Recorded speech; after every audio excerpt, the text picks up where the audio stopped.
Hello बच्चों, welcome to Phoenix EDU. Today we are going to discuss PABT solutions of NEET 12th class. So what will be the maximum wavelength of bracket series of hydrogen spectrum? Rydberg constant is given to you. So maximum wavelength होता है तो minimum energy band का gap होता है. तो bracket series होता है n = 4 पे. तो 5 से जंप करो, मतलब ये ट्रांसेक्शन के लिए मैक्सिमम वेवलेंथ आएगा. और मिनिमम वेवलेंथ पूछा होता है इनफाइनाइट से, मिनिमम पूछा होता तो इनफाइनाइट से, जब एनर्जी गैप मैक्सिमम हो.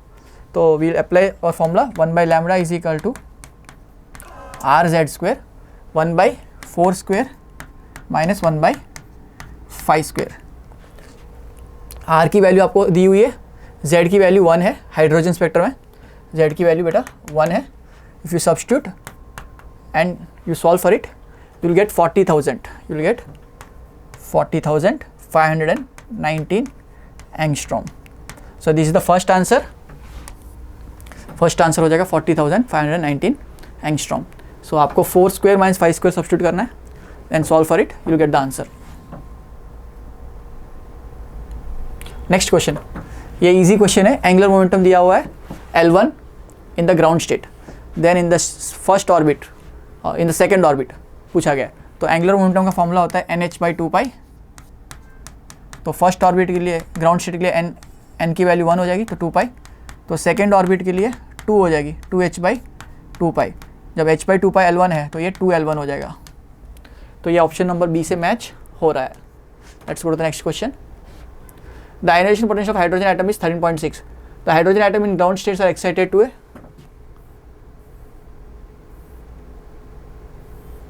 by monochromatic radiations of photon energy 12.09. then the number of spectral lengths is. देखो एनर्जी बैंड आपको ये याद ही रहेगा, ये आपका -13.6, ये -3.4, ये -1.5.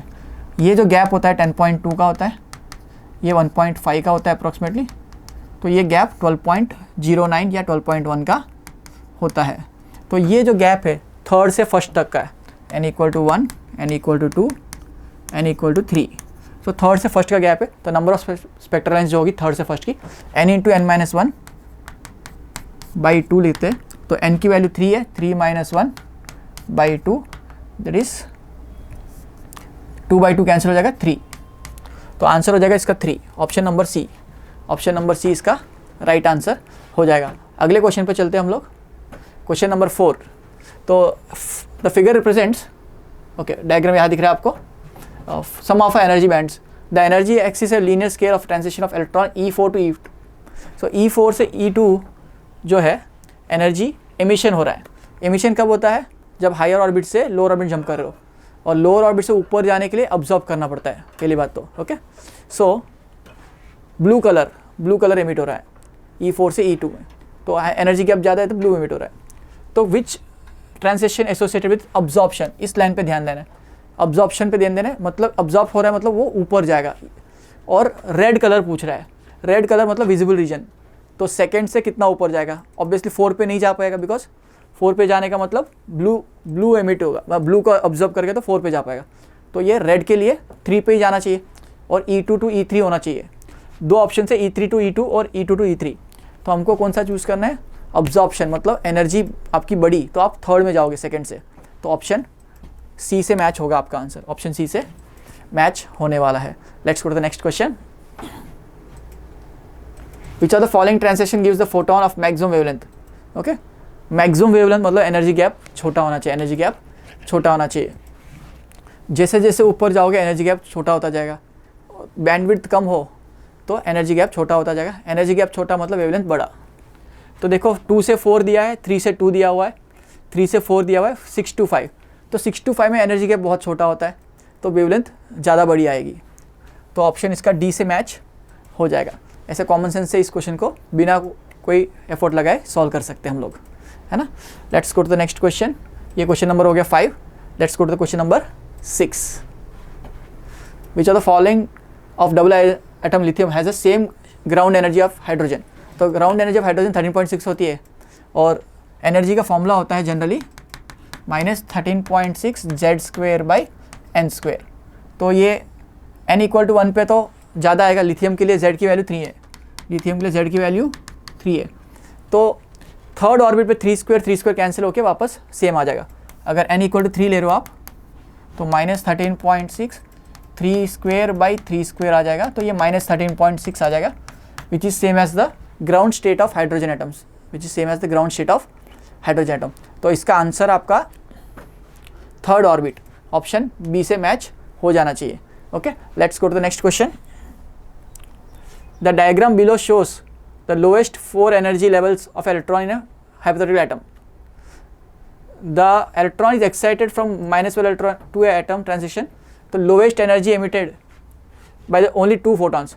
ये 1 से 12 तक जा सकता है, लेकिन इसमें सिर्फ 2 ही स्टेप्स में जा सकता है। तो 1 से 3 गया हो तो 3 से डायरेक्टली 12 पे जाएगा, 1 से 7 गया हो तो 7 से 12 पे जाएगा।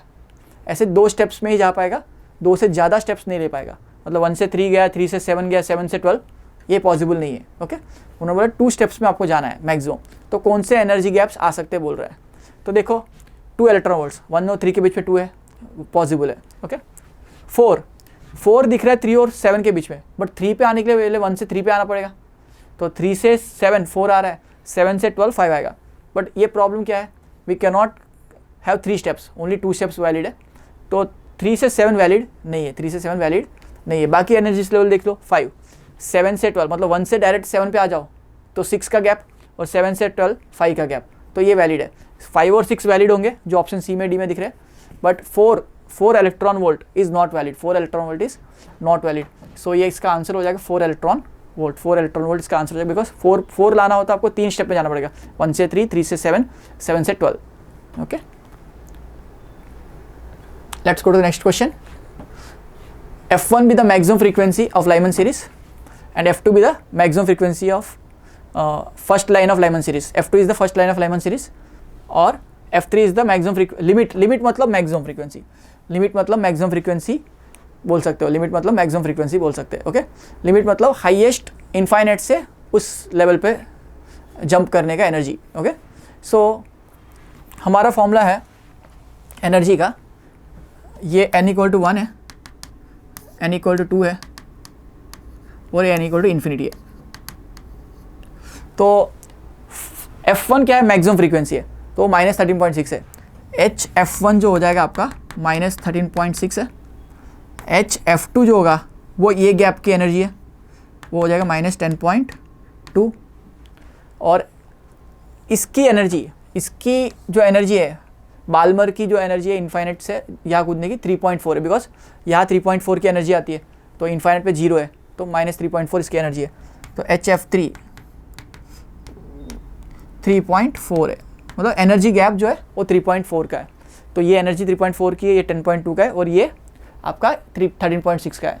तो हम देख सकते हैं 13.6 माइनस 10.2 इज़ 3.4। तो HF1 minus HF2 is HF3। Planck's constant को कैंसिल कर दो, तो F1 minus F2 equal F3। ऐसा ही रिलेशन कभी वेवलेंथ के टर्म में भी आ सकता है। तो वेवलेंथ के टर्म में 1/λ1 c/λ लिख सकते हो फ्रीक्वेंसी को, c/λ1 minus c/λ2 equal c/λ3। तो c कट जाएगा, तो 1/λ1 माइनस 1/λ2 इक्वल टू 1/λ3 का फॉर्मेट भी काम में आ सकता है। ओके, सो ऐसा ऑप्शन आपको मैच हो रहा है F1 minus F2 equal to F3 ए से। ऑप्शन ए इसका सही आंसर होगा। तो let's go to the next question. Question number 9 तक हो गया अपना, क्वेश्चन 10 पे चलते हैं। In Rutherford experiment correct angle of scattering for impact factor to be 0। देखो इम्पैक्ट फैक्टर होता है कितना डिस्टेंस है फ्रॉम द एटम, और from the atom which we are considering like gold atom जो लेते थे हम लोग। तो यहाँ पर ज़्यादा डिस्टेंस होगा तो ये कुछ एंगल आ जाएगा, है ना। अगर यहाँ पर सीधा आ रहा है तो यू टर्न ले सकता है ये। तो ये एंगल कितना होना चाहिए for impact factor to be 0? 180 degrees, 180 degrees होना चाहिए। 180 डिग्रीज इसका आंसर हो जाएगा, 180 डिग्रीज स्कैटरिंग एंगल हो जाना चाहिए। तो यू टर्न ले लेता है, तो यह इम्पैक्ट फैक्टर बी की वैल्यू 0, स्कैटरिंग एंगल की वैल्यू 0 हो जाएगी। इम्पैक्ट फैक्टर 0 हो जाएगा, स्कैटरिंग एंगल हो जाएगा 180।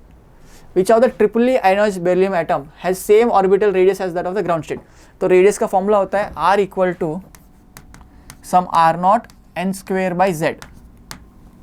ओके, तो किच बेरिलियम 3+ है, तो बेरिलियम का Z की वैल्यू 4 होती है, बेरिलियम के Z की वैल्यू 4 होती है। तो इसका ग्राउंड स्टेट ऑफ हाइड्रोजन के साथ कब रेडियस इक्वल हो, same orbital radius as the ground state of hydrogen, तो कौन से स्टेट में सेम आ जाएगा पूछ रहा है। तो आप देखो हाइड्रोजन के लिए ग्राउंड स्टेट में R = R0 1/1 हो जाता है, n² 1 और Z भी 1। बेरिलियम के लिए देख रहे हो, बेरिलियम 3+ के लिए देख रहे हो, तो ये सेम आने के लिए ये 1 आना है तो n² Z इक्वल होना चाहिए। Z की वैल्यू तो 4 है, Z की वैल्यू तो 4 है, तो n की वैल्यू 2 का स्क्वायर होनी चाहिए, तो n की वैल्यू 2 आनी चाहिए, n की वैल्यू 2 आनी चाहिए, मतलब सेकेंड ऑर्बिट का रेडियस बेरिलियम का हाइड्रोजन के ग्राउंड ऑर्बिट के बराबर है। ओके, तो n की वैल्यू 2 इसका सही आंसर हो जाएगा। Let's go to the next question. An electron revolves around a nucleus of charge Ze. In order to excite electron from n = 3 to n = 4, the energy required is 66. Energy required is 66. तो कुछ orbit में घूम रहा है, तो third से second या second से थर्ड से फोर्थ जाने के लिए जो एनर्जी रिक्वायर्ड है वो 66 है। तो ये हाइड्रोजन एटम नहीं है, हाइड्रोजन लाइक एटम होगा। ओके, सो हम लोग इसकी Z की वैल्यू पता करनी है। तो एनर्जी डिफरेंस लिखने का तरीका, एनर्जी होती है -13.6 Z² n²। तो यहाँ पर E4 - E3 आप लिखो तो -13.6 Z², जो नहीं पता हमको, n² 1/4² -1/3², माइनस को अंदर ले जाओ तो 13.6 Z² 1/3² -1/4²। ये वैल्यू जो है वो 66 वोल्ट्स दी हुई है, 66 वोल्ट्स दी हुई है। तो 66 = 13.6 Z², ये 16 × 9 हो जाएगा और ऊपर 16 - 9 7 हो जाएगा। ओके, तो Z² की वैल्यू 66/13.6 × 16 × 9/7। Z को मैं ऐसे यहाँ से स्क्वायर रूट का हटा के रूट लिख दूँ तो आप इसको 16 और 9 को तो बाहर निकाल सकते हो, वो हो जाएंगे 4 और 3 12। 66/7 × 13.6, इसको थोड़ा सा सॉल्व करना पड़ेगा, तो आपको ये आंसर अप्रॉक्सीमेटली 10 आता हुआ दिखेगा, अप्रॉक्सीमेटली 10 आता हुआ 9.99 आएगा। आप ट्राई करेंगे तो ये आपको आंसर 10 दिखेगा। If potential energy of first excited state of hydrogen atom is taken as 0, first excited state of atom को हमने 0 ले लिया, तो देखो ये first excited state n = 1, n = 2 पे एक्चुअली आपकी एनर्जी होनी चाहिए 3.4 total energy, but potential energy का आपने क्या मान लिया, 0 मान लिया। पोटेंशियल एनर्जी होती थी 2 टाइम्स टोटल एनर्जी, मतलब एक्चुअली पोटेंशियल एनर्जी कितनी होती थी आपकी -6.8 होनी चाहिए। तो 0 करने के लिए आपने क्या ऐड किया होगा, +6.8 ऐड किया होगा, +6.8 ऐड किया होगा। बट कैनेटिक एनर्जी में कभी फर्क नहीं पड़ता, कैनेटिक एनर्जी नेवर चेंजेस। तो कैनेटिक एनर्जी यहाँ पर हो ग्राउंड स्टेट पे हो उसकी वैल्यू चेंज नहीं होती है ना, टोटल एनर्जी चेंज हो सकती है। तो अभी कैनेटिक एनर्जी इसमें जो थी वो +3.4 थी, because kinetic energy potential energy total energy magnitude is equal होती है। तो कैनेटिक एनर्जी इनिशियल कितना था 3.4, इनिशियल कितना था 3.4। अब पोटेंशियल एनर्जी फाइनल हो गया आपका 0, तो टोटल एनर्जी कितना हो जाएगा आपका, total energy kinetic energy plus potential energy. Okay, तो इन दोनों का सम वो भी 3.4 हो जाएगा, वो भी 3.4 हो जाएगा। वो एक्चुअली था -3.4, उसके भी 6.8 ऐड हो गया तो +3.4 हो जाएगा। तो kinetic energy never changes in any orbit. तो फर्स्ट ऑर्बिट का कैनेटिक एनर्जी जो था, फर्स्ट ऑर्बिट का इनिशियल पोटेंशियल एनर्जी जो था -13.6 था, इसमें इनिशियल पोटेंशियल एनर्जी कितना था -13.6 था इनिशियल टोटल एनर्जी। तो इनिशियल कैनेटिक एनर्जी कितनी थी +13.6, kinetic energy initial on the first orbit is +13.6। तो इसमें कभी चेंज नहीं आएगा, कैनेटिक एनर्जी में चेंज नहीं आएगा। तो आंसर इसका 13.6 ऑप्शन नंबर ए से मैच होना चाहिए। ओके, हो रहा है, 13th का आंसर ए मैच हो रहा है। Let's go to the question number 14। चलो, what is the ratio of shortest wavelength of Balmer series to the shortest wavelength of the Lyman series. Shortest wavelength मतलब energy maximum है ना, shortest wavelength मतलब infinite से jump कर रहा है। तो 1/λ बाल्मर पूछा है, तो Balmer is equal to RZ² 1/2 का स्क्वायर, माइनस 1/इनफाइनाइट, ओके, वो तो 0 हो जाएगा। तो ये हो जाएगा r(z²/4) और 1/λ लाइमन मतलब फर्स्ट ऑर्बिट में कूदना, तो r(z²) 1/1² minus 1/∞, that is r(z²).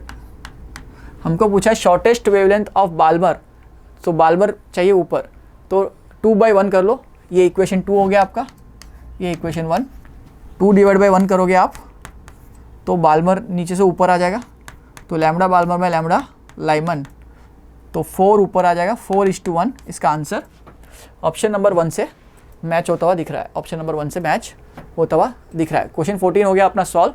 Let's go to the question number 15। So 15th question हम लोग सॉल्व कर रहे हैं हम लोग। In a hydrogen atom the electron is given total energy is -1.5 volt, the potential energy is, देखो total energy दे दी तो पोटेंशियल एनर्जी होती 2 टाइम्स और साइन सेम होता है, potential energy is equal to 2 times total energy with the same sign, तो 2 × -1.5 -3, तो -3 इसका आंसर हो जाएगा, -3 इसका आंसर हो जाएगा। 15th का आंसर हो जाएगा d. I hope it's clear. Let's go to the question number 16। If an electron in hydrogen atom jumps from an orbit n = 3 to orbit n = 2, the emitted radiation has a wavelength given by, तो इसका wavelength निकालना है आपको। 3 से 2 कूद रहा है, तो वेवलेंथ निकालने के लिए हम लोग यूज़ करते हैं 1/λ is equal to r(z²). Hydrogen atom में z की वैल्यू 1 है, कहाँ से कहाँ जंपिंग हो रहा है, 2 से 3, 3 से 2, तो 1/2² माइनस 1/3², तो यहाँ पे देख सकते हो 4 × 9 हो जाएगा 36, कर लेते है ना, 4 × 9 और 9 - 4 5, ओके। तो यहाँ पर लैम्बडा को निकालने के 36 ऊपर आ जाएगा, 5 लैम्बडा नीचे आ जाएगा, 36/5 lambda, sorry 5r, 36/5r, lambda is equal to 36/5r हो जाएगा। तो ऐसा ऑप्शन मेरे को दिख रहा है ऑप्शन नंबर ए से, ऑप्शन नंबर ए पे मिल रहा है, तो इसका राइट आंसर हो जाएगा option number A. I hope it's clear. Let's go to the next question. Assertion reasoning type question है। Nu is the frequency of series limit of Lyman series and nu 2 is the frequency of limit of Balmer series. Then the relation between nu 1 minus nu 2 is nu 3।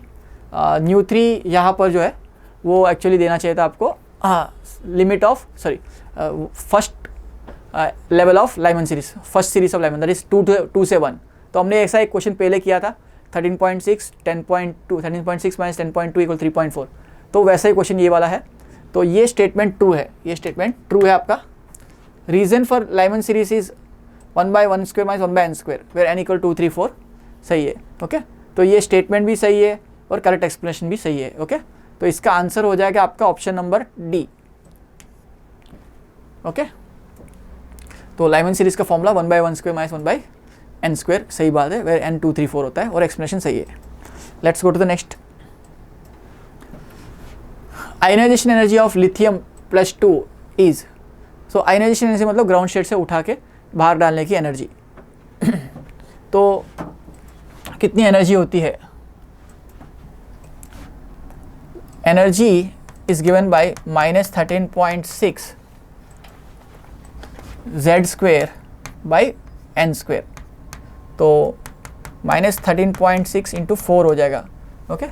तो यहाँ पर ionization energy मतलब 13.6 × 4। अभी hydrogen atom की energy जो होती है वो लिखते हैं सिर्फ -13.6 × 1²/1, ओके, बाय 1²। तो ये 1 है तो इसके 4 टाइम्स ज़्यादा है। तो एनर्जी को हम लिखते, अगर रिडबर्ग कांस्टेंट के टर्म्स में लिखा हो तो 1/λ = r(z²) 1/1², ओके, ये ट्रांसैक्शन के लिए। तो आप इसको hc से मल्टीप्लाई कर लो, बोथ साइड्स hc से मल्टीप्लाई कर दिया हमने, तो ये hcr हो जाएगा। z तो 1 है यहाँ पर, ओके, 1²। तो hc/λ एनर्जी जो है वो hcr इज 13.6, hcr को 13.6 लिख सकते हो। तो ये 4 टाइम्स 13.6 है, 4 टाइम्स 13.6 है, 4 hcr आंसर होना चाहिए, 4 hcr इसका आंसर होना चाहिए। तो ऐसा आंसर आपको मैच 18th क्वेश्चन में लिथियम +2, सो लिथियम का Z तो 3 होता है, तो 3 का स्क्वायर तो 9 HCr, लिथियम है, हीलियम नहीं है, सॉरी। तो लिथियम का Z 3 होता है, तो 3 का स्क्वायर 9, तो ये 9 HCr के बराबर होना चाहिए, 9 HCr के बराबर होना चाहिए। तो 9 HCr आपका मैच हो रहा है ऑप्शन नंबर ए से, ऑप्शन नंबर ए से। Let's go to the next question. The energy levels of transition are given. Okay, the transition corresponding to emission of maximum minimum wavelength are respectively. देखो maximum कब होता है wavelength, जब energy gap छोटा हो। तो energy gap छोटा कौन सा दिख रहा है इसमें, ये 2 वोल्ट वाला। तो A1 is the maximum wavelength, A1 is the lambda A, वो मैक्सिमम होगा, that implies minimum energy gap. और एनर्जी गैप मैक्सिमम कौन सा दिख रहा है, 2 से लेके 10, 8 का एनर्जी गैप है इसमें। देखो 0 से 4.5 टू 4.5 का गैप है, तो सबसे बड़ा गैप यह वाला दिख रहा है 8 का। तो ये है D, लैम्डा D जो होगा आपका मिनिमम वेवलेंथ होगा और मैक्सिमम एनर्जी गैप। जहाँ एनर्जी मैक्सिमम है, energy and wavelength are inversely proportional, E = hc/λ देख सकते हो। तो इस कॉमन सेंस से हम इस क्वेश्चन को आराम से सॉल्व कर पा रहे हैं। तो ऐसा ऑप्शन आपको दिख रहा है A और D, तो ऑप्शन D से मैच हो रहा है। 19 का answer option D। Let's go to the question number 20। The wavelength of line of Balmer series hydrogen atom is 6561 and the wavelength of second line of series should B.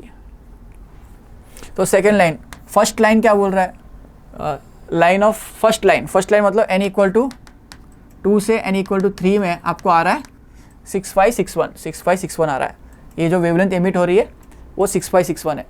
Okay, then wavelength of second line of series, second line मतलब ये वाला 4 से 2, second line of Balmer series. तो पहली बात तो ये visible region में आना चाहिए, और एनर्जी गैप बढ़ा तो इससे वैल्यू बड़ी आएगी, एनर्जी वेवलेंथ की वैल्यू छोटी आएगी। ये 2 चीज़ों को सोचते हुए सोचेंगे पहले। तो 6561, ये 6561 मतलब ऑलमोस्ट रेड कलर के आसपास है, बिकॉज रेड 7800 8000 के आसपास होती है, तो रेड या ऑरेंज के आसपास था ये। तो वेवलेंथ ऑफ सेकेंड लाइन, ये जो वेवलेंथ है वो वेवलेंथ की वैल्यू छोटी हो जाएगी, कंपेरेटिवली छोटी हो जाएगी। देखो ये विजिबल रीजन के बाहर हो गया है ना, ये विजिबल रीजन के बाहर है ना। विजिबल रीजन 4000 से 8000 के आसपास होता है, ये भी थोड़ा सा ही बाहर है विजिबल रीजन से। तो ऑप्शन नंबर सी के अलावा इस पर ऑप्शन आपको मैच नहीं होना चाहिए। ये डायरेक्टली सॉल्व ऐसे हो सकता है, बिकॉज बाल्मर सीरीज है तो विजिबल रीजन में आना चाहिए, और इससे छोटी वेवलेंथ आनी चाहिए, बिकॉज ये वेवलेंथ एनर्जी गैप बड़ा तो वेवलेंथ छोटी होनी चाहिए। तो ऐसे ही बिना पेन रखे हम इस क्वेश्चन को इजीली सॉल्व कर पा रहे हैं। तो ऑप्शन नंबर सी से आंसर मैच हो रहा है ना। Let's go to the question number 21। Ratio of wavelength 2 to 1 lithium ++ He+ and He is. तो वेवलेंथ निकालना है, तो कैसे निकालेंगे, 1/λ ++ का 2 से 1, तो 2 स्क्वायर सबका 3/4 RZ²। तो लिथियम का लिख रहे हो तो Z² कितना हो जाएगा 3 स्क्वायर, 1/2 स्क्वायर माइनस 1/1 का स्क्वायर। देखो ये टर्म का कोई इंपॉर्टेंस नहीं रहा, बिकॉज सबका सेम है, 2 से 1 ट्रांजैक्शन है, वो सब में कट जाएगा। 1/ लिथियम के बाद हीलियम ले रहे हैं, तो इसके 2 स्क्वायर आएगा, और 1/ हाइड्रोजन ले रहे तो R × 1 का स्क्वायर आएगा। ये टर्म सेम आएगा सबके अंदर, ये जो टर्म है सेम ही आएगा, वो रेशियो में कट जाएगा। तो 1/λ = 1/ हीलियम = 1/ हाइड्रोजन जो आएगा वो 9:4:1 आएगा। 9:4:1 वो आया 1/λ लिथियम = 1/λ हीलियम = 1/λ हाइड्रोजन। इन्वर्ट कर लेते हैं, lambda lithium = lambda helium = lambda hydrogen कर लेते हैं, तो 1/9 = 1/4:1/1 हो जाएगा, है ना। इसको 36 से थ्रू आउट मल्टीप्लाई कर लो तो एक अच्छा नंबर दिखेगा। 36 से मल्टीप्लाई करने से एलसीएम 36 है, 36/9 4 हो जाएगा, ये 9 हो जाएगा, ये 36 हो जाएगा। तो 4:9:36 इसका ऑप्शन सी से मैच हो रहा है। 4:9:36 इसका ऑप्शन सी से मैच हो रहा है। I hope it's clear. इसका आंसर हो जाएगा 4:9:36. Let's go to the next question. For explanation of this theory Bohr's use it which of the following principles. तो आपको पता है उसने क्वांटाइजेशन ऑफ एंगुलर मोमेंटम का यूज़ किया हुआ है, तो डायरेक्ट थियरी क्वेश्चन है. Let's go ahead. Which of the following postulates of Bohr's model led to quantization of energy of hydrogen atom? Okay, तो कौन सा system, electron goes around the nucleus in circular orbits, है ना. तो ये क्या सही है. Which of the following postulates of Bohr's model led to quantization of energy? तो क्वांटाइजेशन ऑफ एनर्जी किससे आई है ये पूछा जा रहा है. ओके, तो let's go to the option 1. सही नहीं है. Angular momentum of the electron can only be integral multiple of NH/2π, जिसको हम लोग बोलते हैं कंजर्वेशन ऑफ एंगुलर मोमेंटम. जो सही स्टेटमेंट है इसका ऑप्शन बी. सिमिलर क्वेश्चन है जो पहले वाला था, तो इसका भी आंसर बी है. ओके, इसका भी आंसर हमारा बी है. तो 23 हो गया. 24 पे चलते हैं. Radius of first Bohr's orbit of hydrogen atom is r. What is the radius of second Bohr's orbit. Okay, तो ये इजी क्वेश्चन है. बोर्स ऑर्बिट मतलब r equal to r0 n²/z होता है, तो n²/z. अब हाइड्रोजन एटम बोला है तो हाइड्रोजन के लिए Z1 है, तो ये r1 लिख रहे हो आप, तो r0 इंटू 1²/1. r2 लिख रहे हो तो r0 into 2²/1, that is 4r0. That is 4 times the initial radius. 4 times the initial radius. Option C से मैच हो रहा है. Let's go to the question number 25. ये बहुत इजी क्वेश्चन है. Some energy levels of a molecule are shown. यहाँ पर कुछ एनर्जी लेवल्स दिखाए गए. λ1 the ratio of wavelength λ1/λ2 is r. λ1/λ2 r है. गिवन बाय r की वैल्यू पूछी गई, मतलब λ1/λ2 पूछा गया. पहले λ1 लिख रहे, तो आप एनर्जी गैप लिखोगे. Okay, hc/λ1. तो wavelength hc/λ1 is the energy gap between first and fourth and second orbit. यहाँ पर तो -e minus of -2e. Okay, तो ये हो जाएगा +2e + e हो जाएगा ये. सिमिलरली hc/λ2 जो हो जाएगा वो e माइनस ऑफ 4/3e, तो ये हो जाएगा e/3 हो जाएगा. तो आप λ1/λ2 चाह रहे हो तो 2/1 करें. ये इक्वेशन 2, ये इक्वेशन 1, सॉरी ये इक्वेशन 2, ये इक्वेशन 1, 2/1 कर देते. तो नहीं λ1 चाहिए ना, हाँ. तो λ1 ऊपर आ जाएगा अभी, λ1/λ2, तो ये आपका आ जाएगा 1/3. तो ये आपकी वैल्यू 1/3 से मैच हो रही है. 1/3 इसका ऑप्शन नंबर बी में मैच हो रहा है. I hope it's clear. Let's go to the next question. Assertion: Bohr's atomic model cannot be used to explain the multiple electron species. Okay, it does not take inter-electronic interactions in account. तो Bohr's model हमको पता है hydrogen या hydrogen like atoms, that में सिर्फ एक ही proton होना वाला सिस्टम चाहिए हमको. मतलब आपके जो ऊपर के इलेक्ट्रॉन्स हैं उसको रिमूव करने. सिमिलर लाइक हाइड्रोजन या हाइड्रोजन जैसा दिखने वाले के लिए वैलिड होता है, बाकी के लिए वैलिड नहीं है. तो उसका क्या ड्रॉबैक है, उसका क्या रीज़न है, हम लोग इसमें ऑप्शन में देखते हैं. Both are true statement but correct expression नहीं है बोल रहा है, लेकिन ये सही statement. It does not take electronic interaction between the accounts. तो ये भी ट्रू है, ये भी ट्रू है, और ये सही रीज़न भी है. तो इसका आंसर डी है. इसका आंसर डी है. 26 का आंसर आपका डी हो जाएगा. ओके, बिकॉज जो इंटरेक्शंस होते हैं इलेक्ट्रॉन्स के बीच में वो कंसिडर नहीं करते थे, वो एक इलेक्ट्रॉन वाला सिस्टम मानते थे. तो यहाँ पर उस सिस्टम में लाने के लिए आपको पहले उसके एक्सेस इलेक्ट्रॉन्स को रिमूव करना पड़ता है, हाइड्रोजन लाइक एटम बनाना पड़ेगा. Let's go to the question number 27.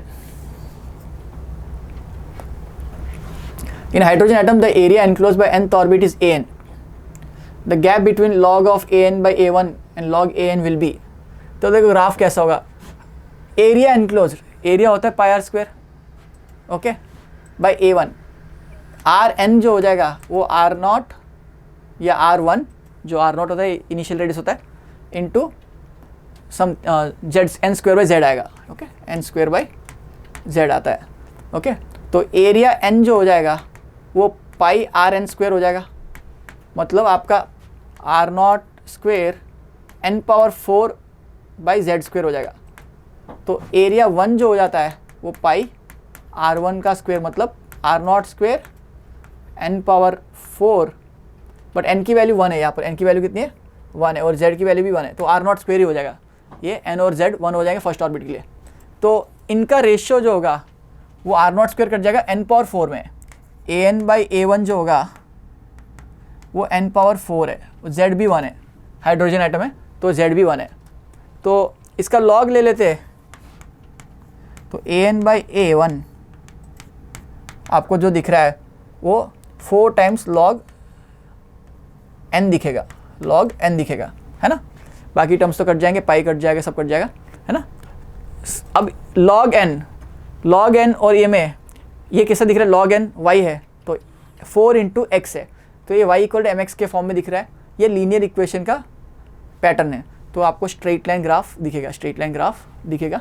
तो इस पर स्ट्रेट लाइन सिर्फ एक ही ऑप्शन में है, ऑप्शन ए, और वेरिएबल है, स्लोप 0 नहीं है। इसमें भी स्ट्रेट लाइन, लेकिन इसका स्लोप कितना है 0 है। इसका स्लोप होना चाहिए 4, इसका स्लोप होना चाहिए 4। Okay, let's go to the next question. Question number 28, ये बढ़िया क्वेश्चन। λ1 equal λ2 λ3 by λ2 minus λ3 wavelength corresponds to which, a कौन सा है, कौन सा λ1 है, कौन सा λ2 है, कौन सा λ3 आपको आइडेंटिफाई करना है ना। तो लेट्स सी, तो इसको मैं थोड़ा इन्वर्ट कर लेता हूँ। 1 by λ1 is equal to λ2 minus λ3, ऐसा लिख सकते हो, बाई λ2 λ3। तो 1 by λ1 is equal to divide कर देते तो λ2 कट जाएगा, 1 बाई λ3 माइनस 1 बाई λ2।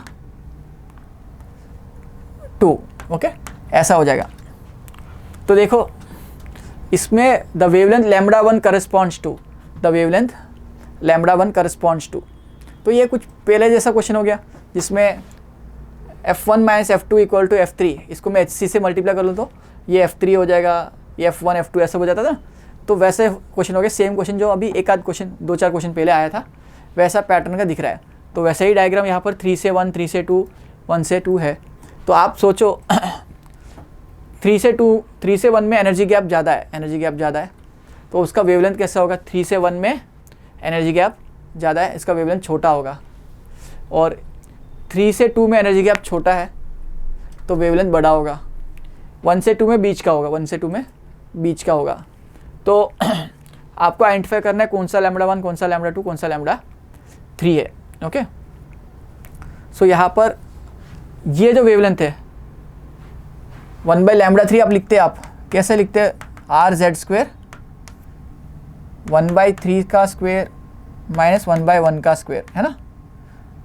मतलब 1 बाई 1 का स्क्वेयर माइनस 1 बाई 3 का स्क्वेयर, ऐसे लिखते हैं, 1 बाई 1 का स्क्वेयर माइनस 1 बाई 3 का स्क्वेयर, मतलब ये हो जाएगा 8 by 9, 8 by 9 are Z square दिख रहा है आपको।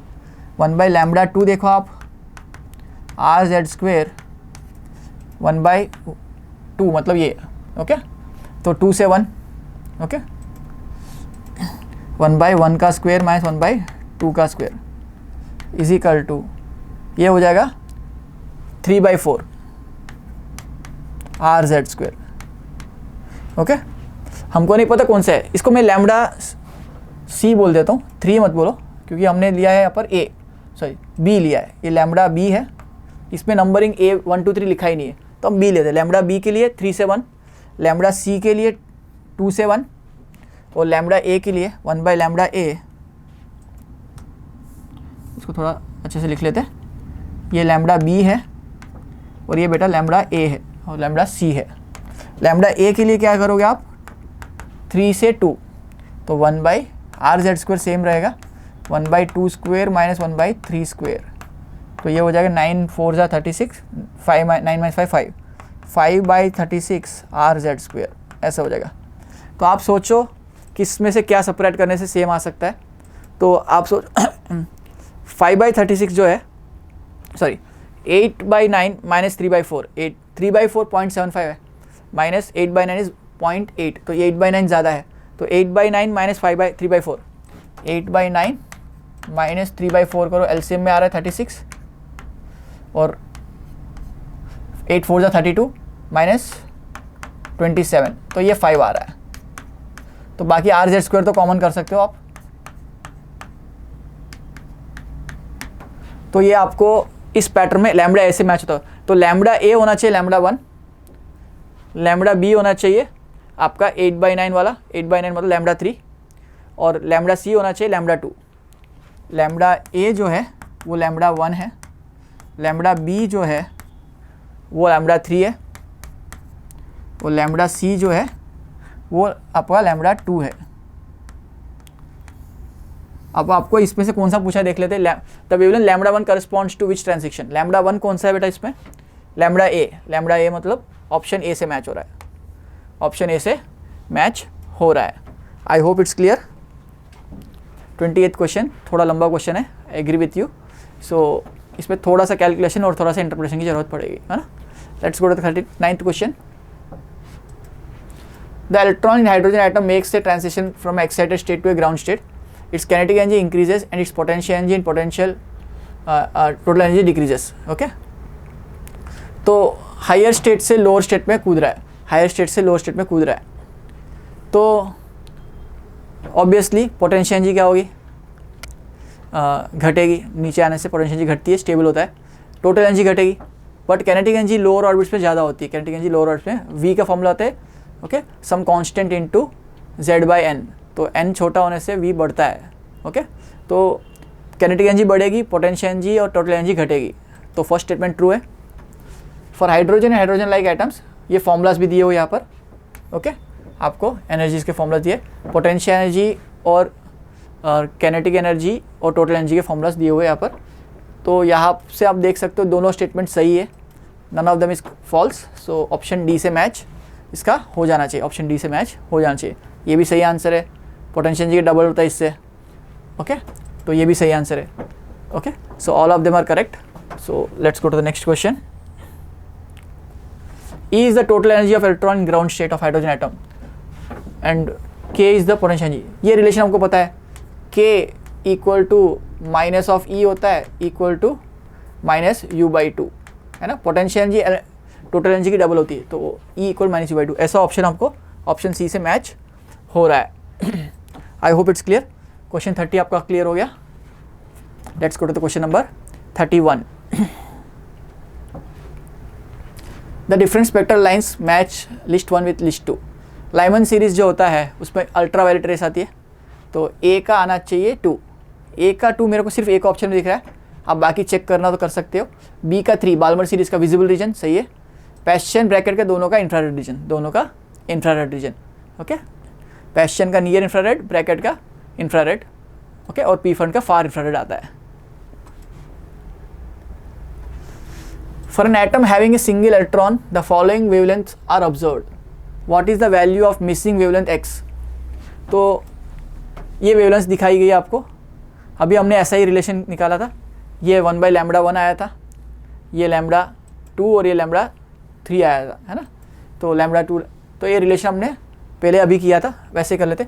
1/λx is equal to 1/λ40 minus 1/λ60। ये हमने अभी सेम 3 to 1 के बीच में डिराइव किया था, सेम रिलेशन आया था। तो यहाँ से वेवलेंथ दी हुई है 40 mm 60 mm, तो उसको सब्स्टिट्यूट कर लेते हैं 1/40 माइनस 1/60। तो एलसीएम में 40 × 60 लिख देता हूँ, 60 × 40, 60 माइनस 40 20 हो जाएगा, 20 जाएगा 2 टाइम्स।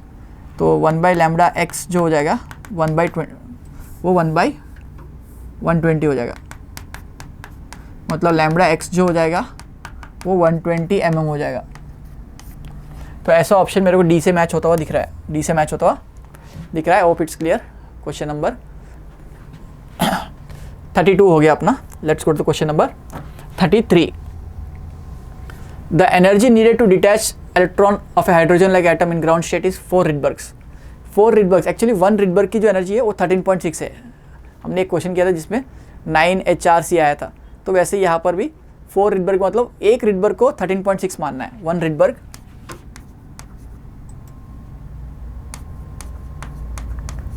is minus 13.6 या 13.6, okay, electron volt. What is the wavelength of the radiation emitted when electron jumps from first excited state to ground excited state, okay? तो हाइड्रोजन लाइक एटम है, तो वो कौन सा एटम है पहले पता करना है. इसमें 4 रिडबर्ग्स है. 4 रिडबर्ग्स कब आती है, मतलब 13.6 इंटू 2 का स्क्वायर, मतलब n की वैल्यू, मतलब z की वैल्यू 2 होगी, z की वैल्यू 2 होगी, मतलब ये हीलियम है, हीलियम एटम हो गया आपका, ये हीलियम एटम हो गया. तो अभी ये हीलियम एटम का ग्राउंड स्टेट में 13.6 माइनस 13.6 इंटू 4 है, यहाँ पर माइनस 13.6 है. तो ये एनर्जी एमिशन होगा. ये energy emission equal H C by lambda कर सकते हो, या 1 by lambda equal to R Z square 1/2 square minus 1/1 square करो तो भी आ जाएगा. तो 1 by lambda equal to R Z square, Z की वैल्यू 2 है यहाँ पर, 1/2 का स्क्वायर माइनस 1/1 का स्क्वायर माइनस 1/2 का स्क्वायर, तो ये 3/4 into R into 4 equal to 1 by lambda.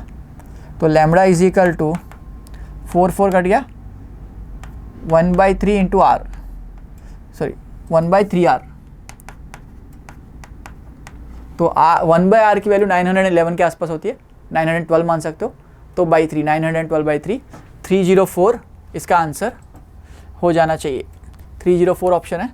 1/r की वैल्यू आप याद रख सकते हो, अप्रॉक्सीमेटली 912 एंगस्ट्रॉम है, 911 912 के आसपास होती है.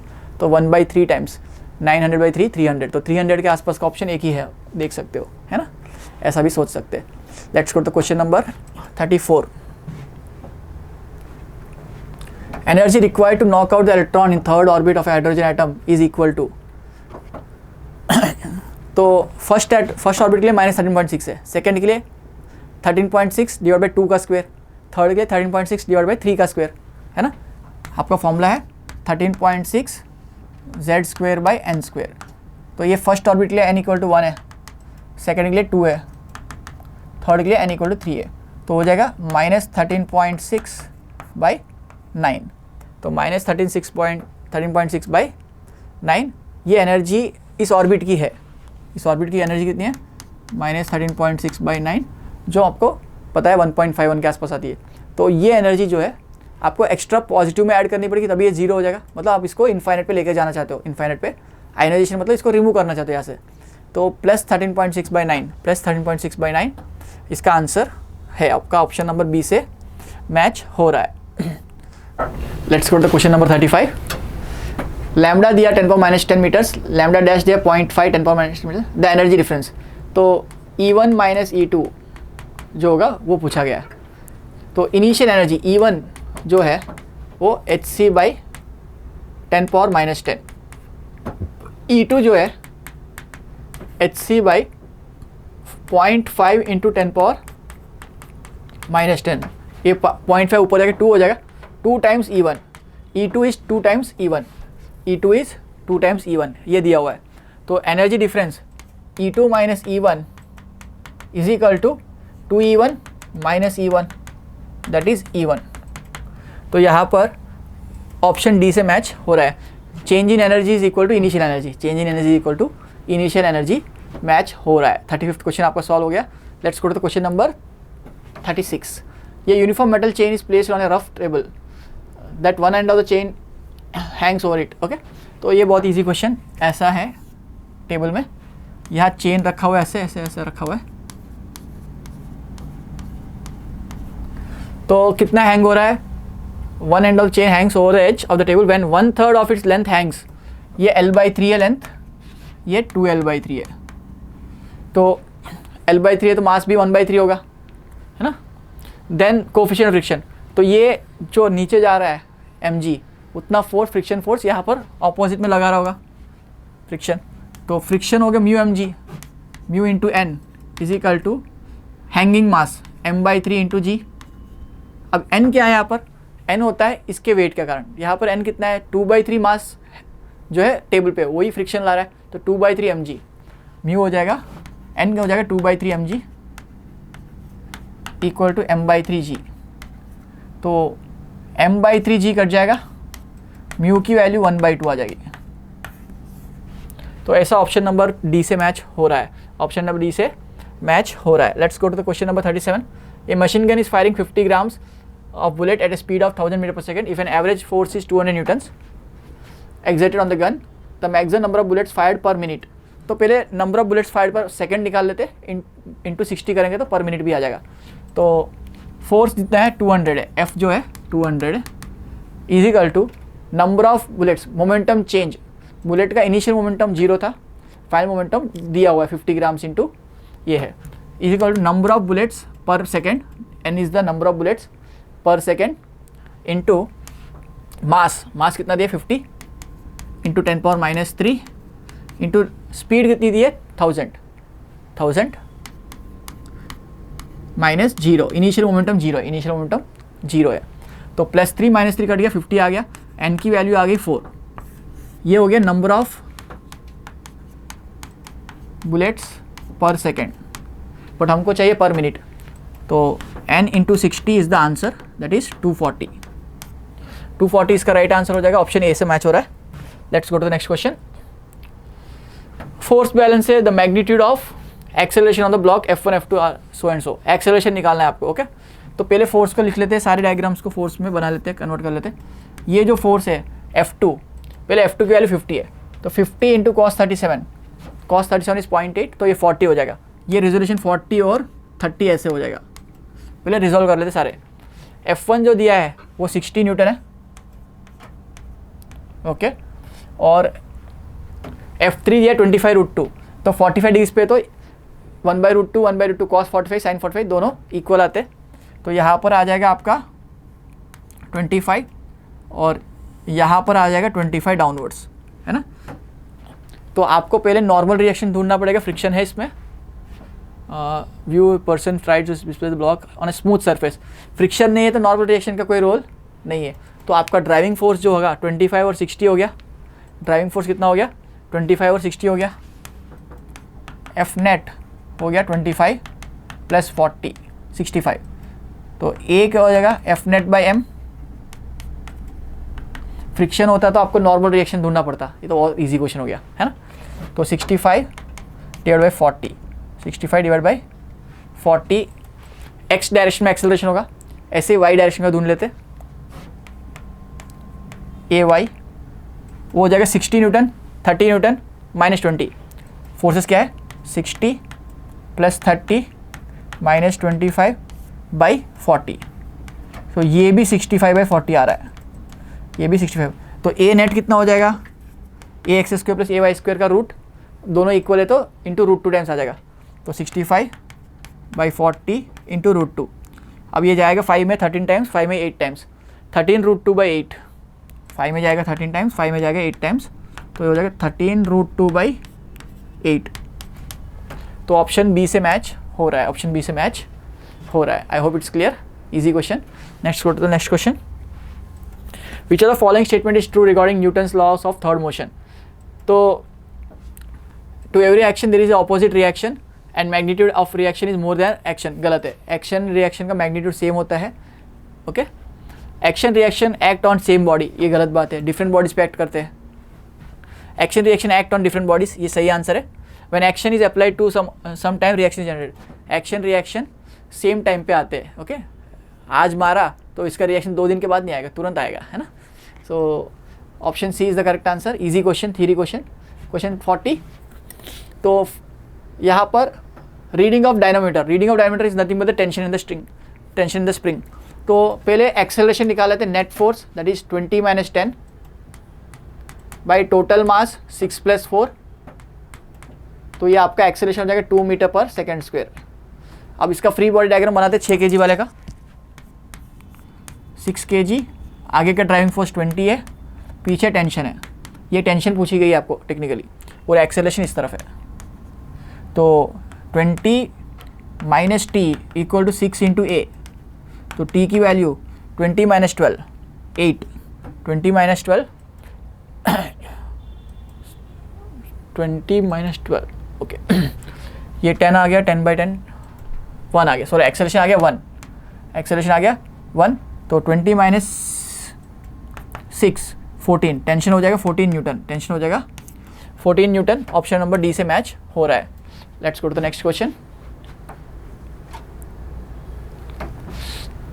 ये uniform speed of weight W and radius 3r is held by a string, okay, attached to a frictionless ball as shown in the figure. The tension in the string is, ऐसा string है, okay, तो ये radius 3 metre है, ये length 5 metre है, okay, तो यहाँ पर W है, तो ये टेंशन के कंपोनेंट्स ले लेते हैं। ये एंगल पहले ढूंढ पाएंगे, 5 और 3 एंगल हो जाएगा, यहाँ पर 3/5 कॉस में आ रहा है, कब आएगा 53 डिग्रीज पे, तो ये एंगल 53 डिग्री से। ऐसे देखो ये 5 मीटर है जिसमें टेंशन ऐड कर रही है, यहाँ 3 मीटर था तो ये 53 डिग्री से, तो यहाँ पर टेंशन का कौन सा कॉम्पोनेंट आएगा, T sin 53, T sin 53, और यहाँ वेट W, तो T sin 53 must be equal to 8, तो T इक्वल टू sin 53 होता है 4/5, उधर जाएगा 5/4 हो जाएगा, तो 5W/4, 5W/4 ऑप्शन मैच हो रहा है ए से, ऑप्शन ए से मैच हो रहा है। Let's go to the question number 42। ये wooden block of mass m is resting on the surface as shown, F is the force, if the coefficient of friction on wooden block and table is acceleration will be, तो यहाँ पर coefficient mu दिया हुआ है, okay, तो पहले इसका resolve कर लेते हैं इसको। ये हो जाएगा F cos थीटा, ये हो जाएगा F sin थीटा, इसका फ्री बॉडी डायग्राम mg नीचे एक्ट कर रहा है, नॉर्मल रिएक्शन ऊपर एक्ट करेगा, फ्रिक्शन पीछे एक्ट कर रहा है। तो पहले तो एक्सेलरेशन निकालने के लिए आपको क्या करना पड़ेगा, नॉर्मल रिएक्शन पता करनी पड़ेगी, बिकॉज फ्रिक्शन होगा म्यू इंटू एन, ओके, तो n इज इक्वल टू यहाँ से दिख रहा है mg minus F sin theta. अब फोर्स, ड्राइविंग फोर्स क्या है, F cos थीटा, तो एक्सेलरेशन हो जाएगा driving force minus opposing force by mass, तो ड्राइविंग फोर्स कितना F cos theta, opposing force है friction, that is mu into N, N कितना है ये वाला mg minus F cos theta,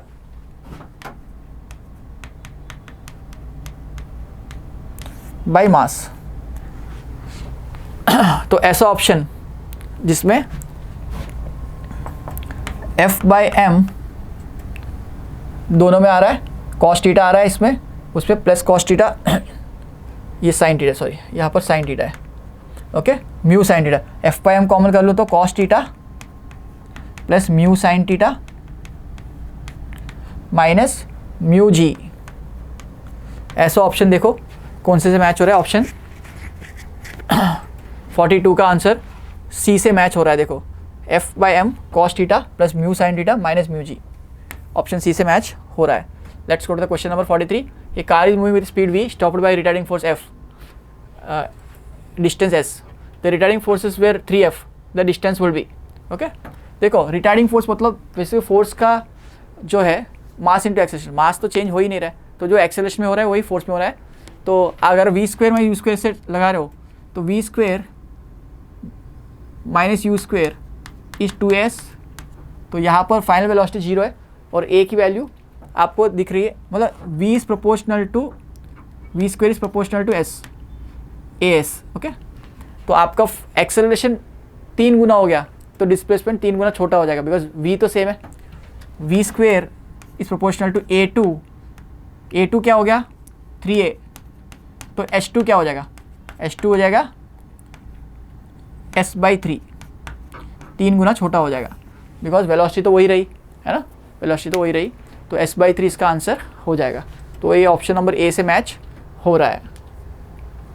43 का हो गया answer A. Let's go to question number 44। ये block is kept over a distance on a disc, okay, तो ये डिस्क पे रखा हुआ है, ऐसे घुमा रहे हैं, देन क्या पूछा गया, the disc is rotating with angular speed omega, the minimum value of omega for which the string remains in taut, पता है टाइट रहने के लिए क्या होना चाहिए। तो आपको पता है ये यहाँ पर ऐसे घूम रहा है इस एक्सिस के about at a distance r omega से, तो ये सेंट्रीपिटल फोर्स प्रोवाइड करेगा तो टॉट रहेगा, तो m omega r must be equal to mu mg, इसमें फ्रिक्शन होगा, फ्रिक्शन ही सेंट्रीपिटल फोर्स प्रोवाइड कर रहा है, इसमें फ्रिक्शन दिया हुआ है म्यू, ओके। तो यहाँ पर जो फ्रिक्शन फोर्स है वही इस सेंट्रीपिटल फोर्स को प्रोवाइड कर रही है, ओके। तो mu M G must be equal to M omega square R. M कर रहा है, हमको क्या पूछा है, मिनिमम वैल्यू ओमेगा, ओमेगा निकालना है। Omega is equal to mu G by R, square है तो रूट हो जाएगा उस तरफ जाके, स्क्वेयर है तो उस तरफ जाके रूट हो जाएगा। Omega square equal to mu G by R, omega is equal to under root mu G by R. तो ऐसा ऑप्शन मेरे को ऑप्शन ए से मैच होता हुआ दिख रहा है। ओके, 44th का आंसर हो गया A. Let's go to question number 45। ये vehicle of mass m is moving on a rough horizontal road with a momentum p. The coefficient of friction between the tires and the road be mu. Then the stopping distance will be. इसके पास momentum p है। Okay, तो momentum से velocity निकालना हो तो by mass करना पड़ेगा। Momentum होता है m इंटू वी, तो वेलोसिटी हो जाएगी p बाई एम। ओके, तो कोफिशिएंट ऑफ फ्रिक्शन जो है वो आपको रिटार्डेशन प्रोवाइड करेगा। तो रिटार्डेशन जो हो जाएगा वो म्यू जी हो जाएगा। रिटार्डेशन क्या हो जाएगा, mu into G, because mu into N लिखोगे वो फोर्स, रिटार्डिंग फोर्स हो जाएगी। मास से डिवाइड करो तो म्यू एन में mu M G by M M cut जाएगा, तो म्यू जी आपका रिटार्डिंग एक्सेलरेशन हो जाएगा, तो रिटार्डेशन हो जाएगा। तो यहाँ से आपको पूछा गया द स्टॉपिंग डिस्टेंस, तो आप we square equal to 2as लगा सकते हो, माइनस ए में नेगेटिव है, वी भी फाइनल वेलोसिटी 0 है, तो 0 स्क्वेयर माइनस यू स्क्वेयर आएगा। तो यहाँ पर हम लोग ऐसे लगा के v की जगह P square by 2m, P square by M आ जाएगा, एम स्क्वेयर, और 2 इंटू क्या पूछा स्टॉपिंग डिस्टेंस ए कितना हो जाएगा mu G is equal to S P square by 2m square mu G. ऐसा ऑप्शन मेरे को डी में दिख रहा है, P square by M square 2 mu M G. Option D से मैच हो रहा है। I hope it's clear. Let's go to the next question. Question number 46 पे चलते हैं। A block in its limiting equilibrium on a rough surface, if the net constant force is √3 times the normal force, then the coefficient of static friction is.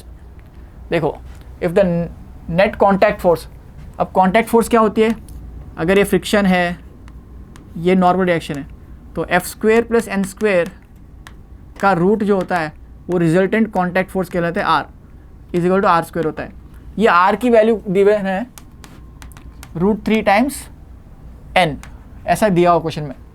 Okay, तो आप लगा देते हैं यहाँ पर F square plus N square, square both sides, और square ले लिया यहाँ पर, F square plus N square equal to R square. तो यहाँ पर F square plus N square equal to 3r square हो जाएगा, 3n स्क्वेयर हो जाएगा, तो वो उधर जाएगा 2n square, F square equal to 2n square. Okay, coefficient of static friction, तो म्यू इंटू एन मैक्सिमम हो सकता है, mu square N square equal to 2n square, N square cut जाएगा, म्यू की वैल्यू √2 हो जाएगी। ऑप्शन ए से match हो रहा है। I hope it's clear. 47th question पे चलते हैं। In the arrangement shown in the figure, okay, the force of friction acting between the two blocks is, तो यहाँ पर ड्राइविंग फोर्स 20 है या 2 है, तो एक्सेलरेशन क्या हो जाएगा कॉमन, 20 - 2 डिवाइड बाई टोटल मास कितना है 6। अगर इस साथ में चलते हैं तो सफिशिएंट है कि नहीं बाद में चेक करेंगे। तो 20 - 2 क्या हो गया 18/6, 3 मीटर पर सेकेंड स्क्वायर। क्या इसको 3 मीटर पर सेकेंड स्क्वायर एक्सेलरेशन मिल सकता है कि नहीं पहले चेक करना है। तो इसमें फ्रिक्शन कोएफिशिएंट 0.5 दिया हुआ है, तो एफ मैक्सिमम कितना हो सकता है, म्यू इंटू एन, एन कितना है, ये 20 है ना एम जी, तो एन भी 20 है, तो 0.5 इंटू 20। ओके, एफ मैक्सिमम 10 हो सकता है, फ्रिक्शन की मैक्सिमम 10 हो सकती है। क्या मेरे को 10 की ज़रूरत पड़ेगी नहीं पड़ेगी, शायद ना पड़े। देखो 10 - 2 8, 8/2 4, एक्सेलरेशन ये 4 तक प्रोवाइड कर सकता है, लेकिन अपना एक्सेलरेशन 3 आ रहा है, तो इस साथ में चलेंगे पक्का। तो अभी फ्रिक्शन कितना होगा देखते हैं। यहाँ लग रहा है 2 न्यूटन, बट एक्सेलरेशन है इस तरफ 3 मीटर पर सेकेंड स्क्वायर, तो इसको फ्रिक्शन ही चला रहा होगा एफ, और यहाँ पर है 2 kgs। ओके, तो 2f - 2 friction -2 is equal to mass into acceleration. In the direction of acceleration equation लिखते हैं, तो 6 + 2, एफ की वैल्यू 8 न्यूटन, एफ की वैल्यू 8 न्यूटन। अपने पास 10 न्यूटन तक अवेलेबल है, तो 8 तो यूज़ कर ही सकते हैं। ओके, तो इसका आंसर हो जाएगा 8 newton, option number A. Let's go to the next question. If mass of 2 kg is resting on rough inclined plane of angle 30 degrees, the coefficient of friction between the block and the plane is 0.5.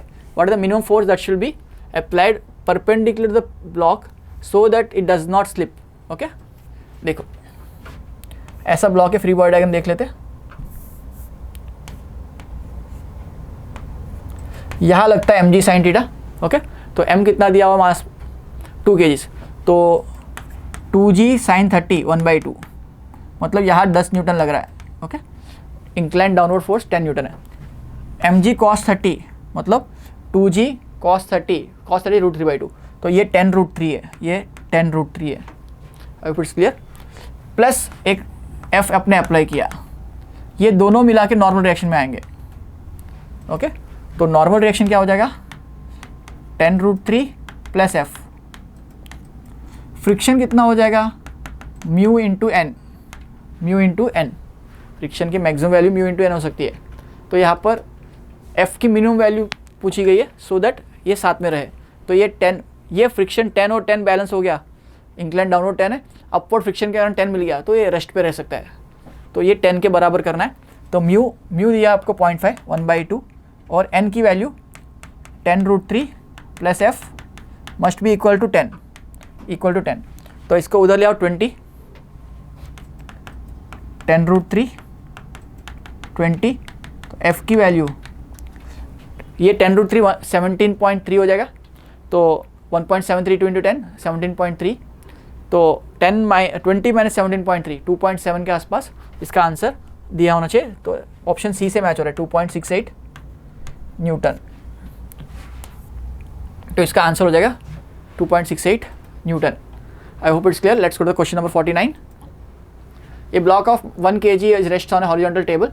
The coefficient of static friction between the block and the table is 0.5. If g is 10, then magnitude of force acting upwards at an angle 60 degrees from the horizontal that will just start the block moving is. Okay? ऐसा question पहले भी किया हुआ है। एक block है, horizontal रखा हुआ है, यहाँ पर f रखा हुआ है, angle 60 degrees with the horizontal दिया गया है। ओके और कोफिशिएंट फ्रिक्शन 0.5 दिया हुआ है। ओके तो यहाँ पर म्यू इंटू एन मतलब 0.5 इंटू एन लगेगा फ्रिक्शन। ओके ब्लॉक का मास दिया हुआ है 1 kg, तो mg लग रहा है 10 न्यूटन। यहाँ f का कंपोनेंट आ जाएगा f cos 60 और यहाँ पर f sin 60 आ जाएगा। ओके ये अभी पहले क्वेश्चन जो किया था वैसे क्वेश्चन है। ओके जस्ट स्टार्ट मूविंग मतलब एक्सेलरेशन 0 है, तो ये जस्ट फोर्सेस बैलेंस हुई। f cos 60 must be equal to mu into N, f cos 60 must be equal to mu into N.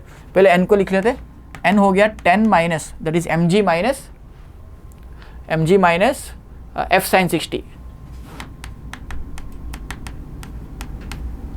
Okay तो अभी क्या होगा f cos 60 must just balance friction, f cos 60 is the driving force must balance friction that is mu into N. n कितना है 10 minus f sin 60। तो यहाँ से ये cos 60 का 1/2, म्यू दिया है 0.5 दैट इज 1/2, ये है 10 minus f sin 60 that is √3/2। तो 1/2 कट जाएगा। ओके ये इधर ले आओ तो f इंटू 1 प्लस √3/2 हो जाएगा इक्वल टू 10। तो f की वैल्यू 10 बाई √3 1.73, 1.7 का आधा प्लस 1, आपको 1 प्लस 1 √3/2 ऐसा करना पड़ेगा।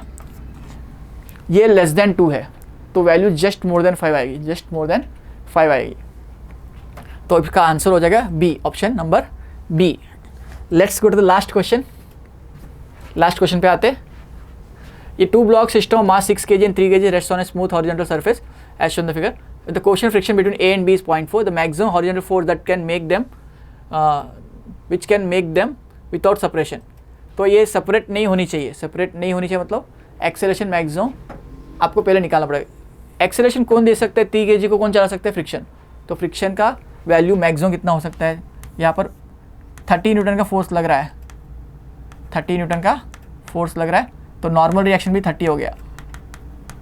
तो F equal to mu into N और A मैक्स हो जाएगा F by M, F by 3 kgs। Okay तो म्यू जी हो जाता है बेसिकली, म्यू कितना है 0.4 इंटू जी कितना है 10, ये म्यू जी हो जाएगा।